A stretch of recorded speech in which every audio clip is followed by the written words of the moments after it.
Olá, amigos e irmãos, graça e paz a todos os eleitos do Senhor. Este é o seu canal Palavra da Graça e eu sou Oswaldo Silva e aqui vamos nós para mais uma mensagem do Evangelho da Graça de Deus. E eu vou ler só um versículo para o início da nossa conversa, do nosso bate-papo. Eu vou ler um versículo no primeiro livro dos Reis, no Antigo Testamento. Capítulo 17 do primeiro livro dos Reis, o último versículo, que é o versículo 24, que assim está escrito. Então a mulher disse a Elias: Nisto conheço agora que tu és homem de Deus, e que a palavra do Senhor na tua boca é verdade. Glória a Deus por isso. Muito bem. Então, esse versículo, lembrando dessa passagem, meditando aqui nesse episódio aqui, que ocorreu na vida do profeta Elias, que Deus mandou ele ir lá na casa de uma viúva, na cidade de Sarepta. Não estava chovendo, fazia 3 anos e meio já que não chovia, e foi o próprio Elias que profetizou isso diante do rei Acabe, que não choveria, né? Durante 3 anos e meio. Então, para aquela época, que era uma cultura que vivia basicamente do plantio, né, de frutas, legumes, tá? Então era essencial a chuva. Não chovia, a fome assolava, muita gente morria de fome. E imagina a situação de uma viúva, olha o cenário. Uma viúva, num tempo de seca, e ela estava passando uma dificuldade tremenda. E Elias foi mandado por Deus, pelo próprio Deus, para se hospedar com essa viúva. E ali foi se desenvolvendo uma situação. Elias chega na porta daquela mulher, pede um pouco de água a ela. Aí quando ela ia pegar água, Elias falou: traz também um bolo na tua mão, um pão, faz um pão para mim. Ela falou: não, peraí, tá uma seca tremenda, a gente não tem comida. Eu tenho um pouquinho de azeite, um pouquinho de farinha. Eu vou fazer 2 bolos para mim e para o meu filho, nós vamos comer e morrer. Agora, você me pede água, que já é difícil. Agora você ainda me pede um bolo ainda. Aí você está pegando pesado, né, profeta? Mas aí Elias falou assim: irmão, vai, faz primeiro para mim. E aí, o que ele falou? Porque assim... No versículo 14, porque assim diz o Senhor Deus de Israel, a farinha da panela não se acabará e o azeite da botija não faltará até o dia em que o Senhor fizer chover sobre a terra. Então ele deu a palavra de Deus para aquela mulher, como profeta, né, que ele era. E aí, depois que a mulher viu que deu tudo conforme ocorreu, as coisas aconteceram de conformidade com a palavra daquele profeta, então a conclusão veio aqui nesse último versículo. Eu sei agora que tu é profeta e que a palavra de Deus na tua boca é verdade. Então, me veio esse assunto, essa situação. Porque hoje, aí nós chegamos nos dias de hoje, nós temos igrejas esparramadas para tudo que é lado aí. Cada esquina aí, cada rua, cada avenida, um monte de igreja. E muitos tomando os púlpitos dessas igrejas e se dizendo que são homens de Deus. Eu, pessoalmente, sei de vários casos que vieram preletores, conferencistas em congressos de igrejas e chegaram ali e falaram bobagens, profetizaram ali coisas absurdas para as pessoas, né, para se projetarem, porque são preletores profissionais, eles vivem disso, eles ganham muito dinheiro para fazer as pregações, e são congressistas, eles pregam em grandes congressos, e as igrejas pagam essa gente aí para isso. Ainda paga para eles lá e falar bobagem, para eles enganarem as pessoas, os desavisados, as pessoas distraídas, que não deveriam ser também essas pessoas. Porque essa mulher viúva, ela passou essa prova aqui. E Elias chegou ali e falou para fazer primeiro para ele, para dar água para ele, dar pão para ele, porque ele deu a palavra de Deus. Não vai faltar nada para você. E a palavra de Deus se cumpriu, e aí ela falou, fez essa confissão aqui. Você é homem de Deus e agora a palavra de Deus na tua boca é verdade. E a palavra de Deus na boca desses pregadores, tudinho que estão por aí, é verdade? Você pode dizer isso. Difícil uma pessoa que ainda não passou aí não teve uma decepção, não tem um caso triste e negativo para relatar de pregador evangélico aí, conferencista, youtuber, porque agora tem pastores youtubers, né? Bastante aí, com milhares e milhares de seguidores nas redes sociais. Mas, e a palavra de Deus é verdade na boca desses homens? Então a gente precisa tirar a prova, é isso que eu quero dizer, gente. Mas os crentes evangélicos têm essa mania, eles confiam no pastor da igreja deles. Por quê? Porque tem uma folha corrida. O pastor está aqui vários anos, ele é pastor aqui há tanto tempo, ele nunca falhou, ele prega a sã doutrina, e aí no caso dos pentecostais, ele revela, ele profetiza. Sim, gente, vamos acordar. Mas ele não deixou de ser um ser humano. Ele não virou querubim por isso, serafim, ele não virou um anjo por causa disso. Ele continua sendo uma pessoa de carne e osso como qualquer outro mortal. É isso que eu quero dizer. E nessa condição de homem finito, mortal e imperfeito, ele pode errar e ele pode falhar. Os falsos profetas fazem com má intenção mesmo. Eles agem de má índole. Eles são mau caráter, um falso profeta.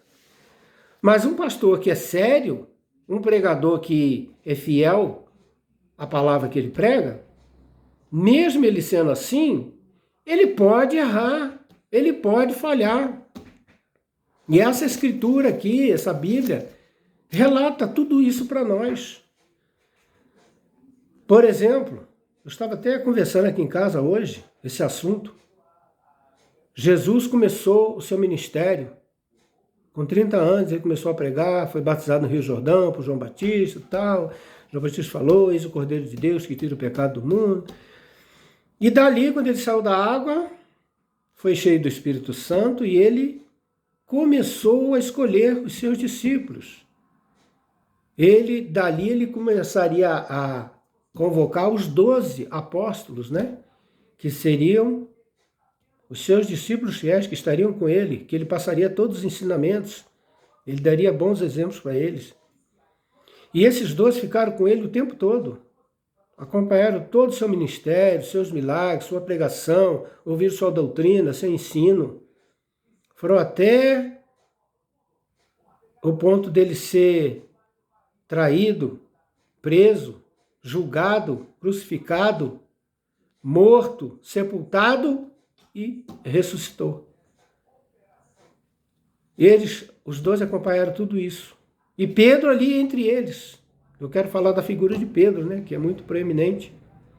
E no livro de Atos dos Apóstolos, obedeceram Jesus, ficar em Jerusalém, disse o mestre, até que do alto sejais revestidos de poder. Eles ficaram ali, em Atos dos Apóstolos, capítulo 2, vem o Espírito Santo, enche a vida de todos, e ali começa oficialmente a Igreja de Cristo na Terra, e 3.000 pessoas são batizadas.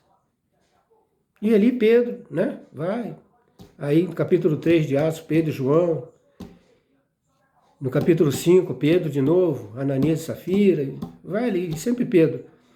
Só que chega no capítulo 9 de Atos, chega o apóstolo Paulo.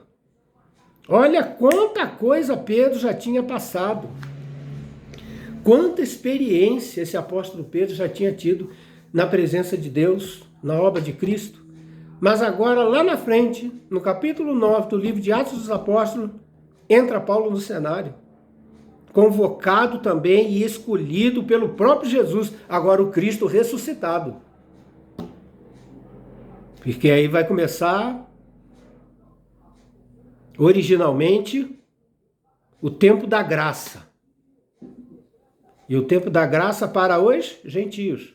Porque até então a obra de Deus está ali entre os judeus. Está entre escribas, fariseus, saduceus, está ali, né? Lei de Moisés, até ali, tá tudo. Mas agora a igreja vai crescendo, vai ampliando, cumprindo a palavra que o próprio Cristo falou no capítulo 1 de Atos, né? Ser-me-eis testemunhas, disse o Senhor, tanto em Jerusalém, como na Judéia, Samaria e até os confins da terra. Então, para ir até os confins da terra, entra Paulo no cenário da igreja e da evangelização dos povos. Mas esse Paulo, então, ele é novo na igreja, ele é novo na obra de Deus. Mas não tem problema nenhum. Essa diferença quem faz são os religiosos. A pessoa entra na igreja hoje, se ele vê o pastor pregar e ele vê que o pastor falou uma palavra errada, ele não pode falar nada. Quem é você? Você chegou aqui agora, já quer corrigir? As pessoas falam, né? Você chegou aqui agora e já quer corrigir o nosso pastor? Que é professor de teologia? Não interessa. Na igreja deveria valer a irmandade, a igualdade, a fraternidade. Não interessa se você tem 50 anos de igreja, ou 2 anos, ou 1 semana. Somos todos irmãos e, conforme as cartas apostólicas, nós deveríamos nos edificar uns aos outros, ensinar uns aos outros, admoestar uns aos outros, edificar uns aos outros, perdoar uns aos outros, que é assim que a igreja deveria funcionar, deveria viver. Não vive, né? Desviaram do ensino apostólico e colocaram um homem lá na frente para pastorear a igreja. Aí é ele que manda, né? Ele que fala, ele que prega, ele que ensina. Mas na Bíblia não tem isso. Na Bíblia é o nome da igreja praticar o ensino de Cristo. Romanos 8,14. Todo aquele que é guiado pelo Espírito, esse é filho de Deus. É? Então nós somos guiados e conduzidos pelo Espírito. E nessa condução do Espírito, deveria ser assim. Se eu vejo que o meu irmão errou, eu falo, não, irmão, não está de acordo com o ensino de Cristo isso. Então, voltando a Paulo e Pedro, foi isso que aconteceu. Paulo, no capítulo 9 de Atos, ele entra em cena. Só que quando ele viu que Pedro falhou, e aí esse relato está na carta aos Gálatas, capítulo 2, quando Pedro esteve em Antioquia, Pedro, que teve essa trajetória todinha com Cristo, pregou no dia do Pentecostes lá, 3.000 pessoas, né, foram batizadas. Esse Pedro, que tinha toda essa bagagem, falhou. Quando chegou em Antioquia, se misturava com os gentios, estava lá, né, toda à vontade, todo relaxado. Mas quando chegaram os praticantes da lei, os judaizantes, da parte de Tiago, não é? Que se reuniam na igreja de Jerusalém, aí ele quis, opa, não, eu sou judeu, não posso me misturar com gentio. Então, duas caras. E aí um desafio para nós, será que nós somos a mesma pessoa em todo lugar? Ou será que quando nós estamos em casa é uma pessoa, quando está no trabalho é outra, quando está na igreja é outra? Quando está longe ninguém está vendo, né? Essa ilusão de que ninguém está vendo, porque o Espírito de Deus habita em nós. Nós estamos na presença de Deus o tempo todo. Então não existe isso que ninguém está vendo, né? Isso é uma bobagem, isso é uma ilusão do ser humano. Mas Pedro, então, ele ficou ali. Ele estava toda à vontade lá, no meio dos gentios. Sei lá, vamos dizer, comendo carne de porco, comendo alimentos impuros, né? Que os judeus tinham isso. Mas quando chegou os irmãos de Jerusalém, ele vestiu a capa de judeu de novo. E Paulo, observando isso, chegou e falou, Pedro, que negócio é esse? Você está errado. Você quer viver como gentio e quer obrigar os gentios a viver como judeu. Você está errado. Então Paulo repreendeu Pedro. Pedro poderia perfeitamente virar para Paulo e falar, opa, alto lá, você chegou agora, você é novo no pedaço aí, E aí eu tenho aqui uma folha corrida, eu tenho um currículo com Jesus Cristo e não admito que você me corrija. Mas tem isso na Bíblia? Não. Não. Pedro aceitou porque ele estava errado e é assim que deveria ser com todos nós. Se nós somos pegos numa falha, num erro, e algum irmão vem para nos ajudar, não é para dar bronca, não é para humilhar ninguém, é diferente. Que isso aí tudo também a gente já vê nessas igrejas acontece aí. O pastor ficar sabendo de um erro, de uma falha, de uma transgressão de um irmão lá, e ele chega lá na frente, lá igreja lotada, humilha a pessoa. Essas igrejas que inventam que no dia da ceia, dia de Santa Ceia, a pessoa tem que ir lá na frente, às vezes é uma mulher casada, vai lá na frente da igreja, lá confessar o pecado dela e a igreja... É uns absurdos, irmão. Umas coisas que não tem nada a ver com nada. Doutrinas de homens, né? Ensinamento de homens. Então, Paulo repreendeu Pedro porque ele estava errado. E Paulo não se preocupou, mas será que eu vou falar com Pedro? Pedro já está aí tanto tempo, tantos anos, Pedro já está aí andando com Jesus, né? Ele tem assim uma grande projeção entre os 12 apóstolos. Como é que eu vou corrigir? O pessoal fala disso. E é assim que deveria ser o mundo cristão, o ambiente cristão. E é assim entre os evangélicos? Não é. Não é. Lá tem quem manda e quem obedece, né? Colocaram um pastor lá na frente para mandar em todo mundo, para ele que faz. E eu já vi cada coisa. A pessoa às vezes quer sair da igreja, quer mudar de igreja, né? Não, eu não te abençoo para sair daqui. Você vai ficar aqui. A pessoa baixa a cabeça e fica. Que absurdo, irmão. Que é isso? O que é isso, irmão? Que é isso? O cabeça da igreja é Cristo. Nós somos membros desse corpo. O corpo de Cristo é a igreja. E cada um de nós é membro desse corpo. Um membro ajuda o outro. Um membro depende do outro. Não tem mais nenhum membro mais importante que o outro. O grande, o chefe, o comandante é o cabeça que é Cristo. Você corta a cabeça do corpo, acabou a vida do corpo. E como no corpo de Cristo isso não é possível, ninguém vai tirar nunca Cristo de como cabeça, né? Embora esses homens aí queiram ofuscar isso, ficam tomando a frente como se fossem alguma coisa para ser os mandantes na igreja. Está errado, está errado. Na igreja não tem mandante.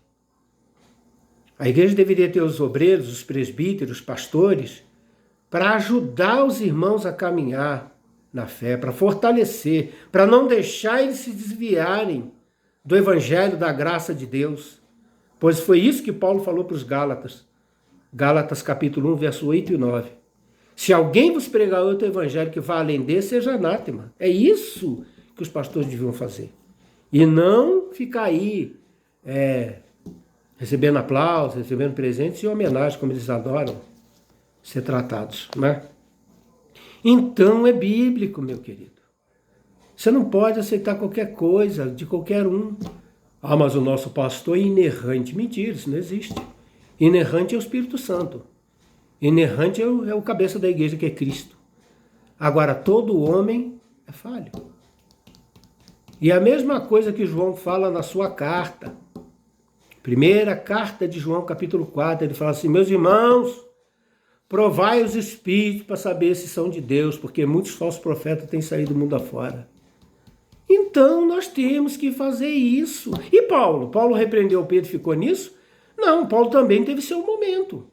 De uma forma um pouco diferente, mas no capítulo 17 do livro de Atos dos Apóstolos, Paulo chega na cidade de Bereia para anunciar o evangelho da graça de Deus, e os bereanos abriram as escrituras para conferir se o que Paulo estava pregando e ensinando estava de acordo com a escritura.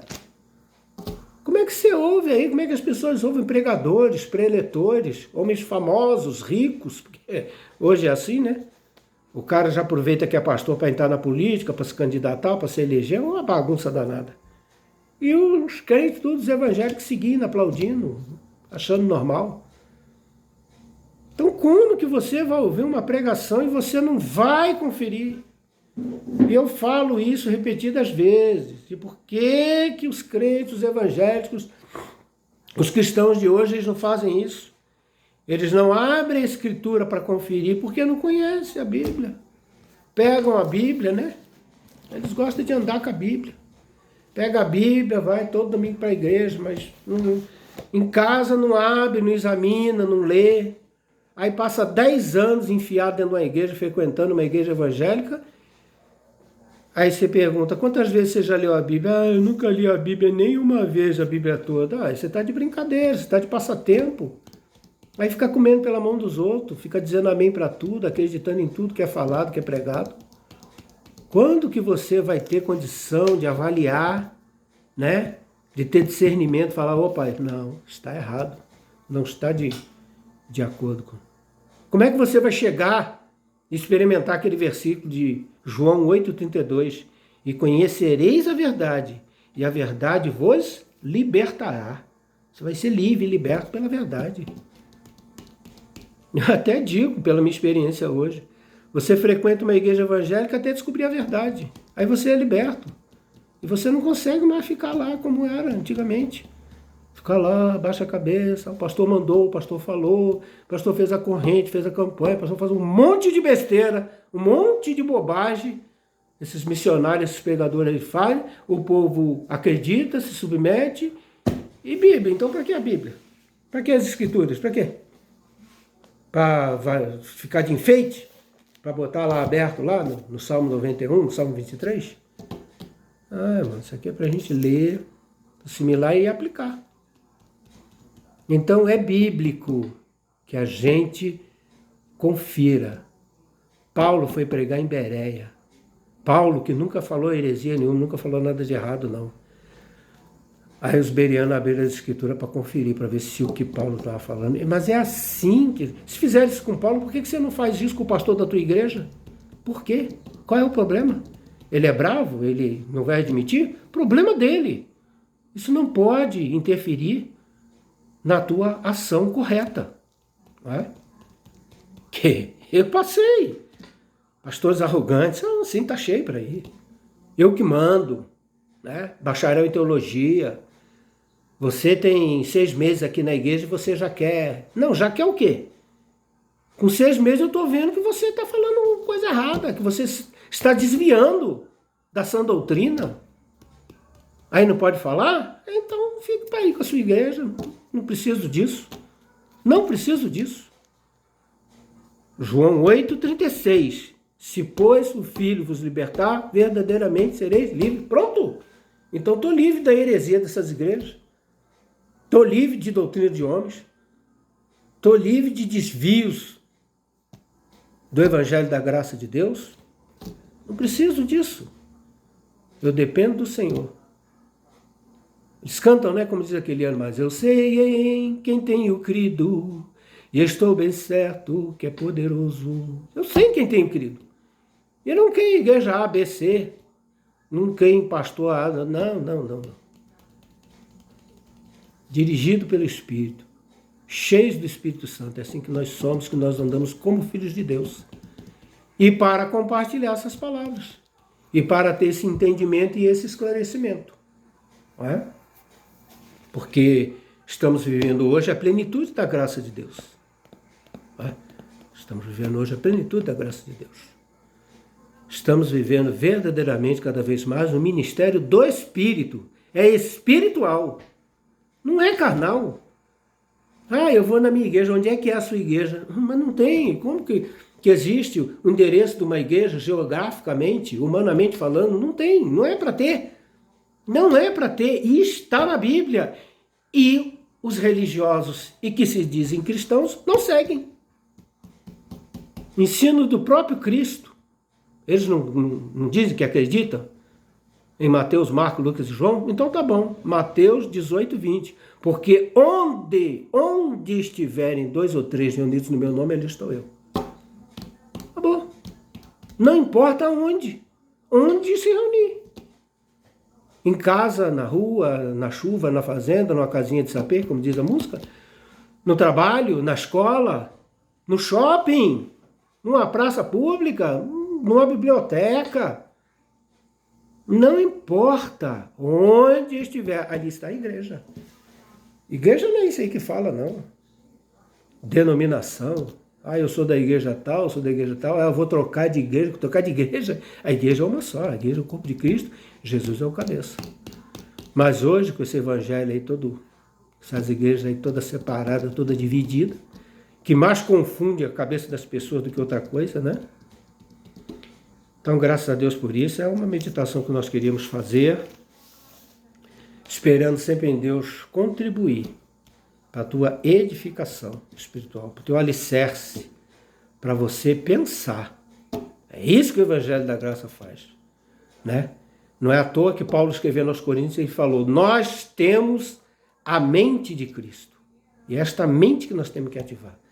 Não é a mente da teologia pastoral, não é isso, não é essa mentalidade. Que aí você vai por outro caminho. Mas quando você entende que nós temos a mente de Cristo, ativamos essa mente, raciocinamos assim, conferindo coisas espirituais com coisas espirituais, como Paulo escreveu aos Coríntios, é no espírito, não é na carne, não é físico, não é humano, não é terreno, não é material, não é nada disso.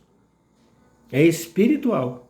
Por isso que ele falou em João capítulo 4. Mulher, a adoração agora daqui para frente, ela se realiza em espírito e em verdade. Glória a Deus por isso. Deus abençoe a todos. Amém. Graças a Deus.